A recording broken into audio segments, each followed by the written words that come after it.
Hey guys, happy Wednesday. I'm Shaina if this is your first time here. Welcome to the channel where you learn, laugh, and get inspired all at the same time. Today I'm going to tell you how I saved $28,000 in just 10 months when I was 24 years old. Let's go. I'm Shaina and I love sharing ways on how to better yourself and how to create a beautiful life. So just to give you a little background, this 10-month period is when I was living in Boston. It was right after I had left my second corporate job that I hated and right before I moved to Los Angeles to find myself and figure out what I really wanted to do. So it was kind of that transitional period. Now the question is, what did I do for work? How the heck did I manage to save that much money in 10 months? I mean, what was I doing? Standing on a corner? No. I hate to admit this, but I was an extreme couponer. I'm just kidding. I had you there. No, the truth is I was nannying for a few different families. I found one family on Sittercity or Care.com or one of those sites, and then I met a few different families through them that all lived in the same neighborhood. So I kind of bounced around. It was like I was working for the Real Housewives of Boston, except they weren't crazy. In fact, they were some of the nicest people that I've ever met in my entire life. I don't know why I just had an accent right there, but we're just gonna go with it. Anyway, on average, I was clocking in about 60 to 70 hours a week, Monday through Friday, 9 to 6, including some overnights and most Friday and Saturday evenings. I don't want to get too number driven here because who likes math, but I do want to give you an overview of my finances. Yes, so that you have a better idea of how I saved all this money, honey.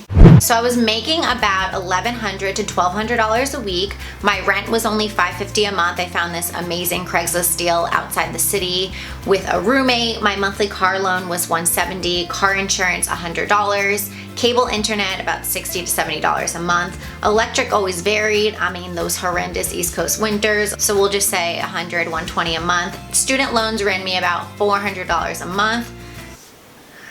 I'm still bitter about it, guys. Cell phone, I was on that family plan and still am. You better believe it. All of my gas was paid for by one of the families I worked for because I drove their kids around in my car. Jackpot. Food, I'm not kidding you. I'm not kidding you. I never went grocery shopping once in 10 months. I never used my kitchen because I was working AM to PM. I ate all of my meals at work and it was like good food, home cooked food.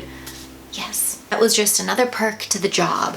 As far as a social life, I didn't have one because I was working all of the time. A night out was a rare occasion. So not only was I making a lot of money, I wasn't spending it. And you probably already know this, but alcohol and eating out, that will empty your pockets real quick. Real quick. So to sum up, after monthly expenses, I was left with over $3,000, which most of that went into savings, some of course to taxes at the end of the year, and then a little bit of extra spending money so this girl could get some new shoes, you know? I mean, I still am a girl and I still like to shop. So was I burnt out? Yeah, I think so. Or at least I was getting there. But I don't think I really cared that much because when I moved to Los Angeles, I had this savings account as a cushion so that I could explore my different interests and what I really wanted to do without stressing over, oh my gosh, how am I gonna pay the bills? I gotta have a full-time, high-paying job to survive in the city. And then B, later on down the road, I had some money to invest in this bigger dream of mine and actually pursue it. The reason I'm sharing this today is because I know a lot of you feel stuck. You don't think it's possible to make the transition like I did from a bad job to a career that you love, or from a bad job to traveling the world, or whatever it is that you really want to be doing. But I'm here to tell you that it is possible. Maybe not the exact way that I set myself up to do it. There are lots of different ways to break those financial excuses.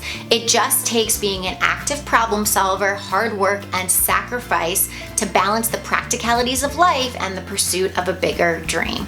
I am going to be talking so much more about this over the next few months. I have some really exciting things coming your way. So if you're not on my email list and you're not one of my VIP members, then you should probably get on that. I'll put the link down below. It's of course completely free. Subscribe to my channel if you haven't already and like this video down below if you enjoyed it. I'll see you back here next Wednesday. Bye.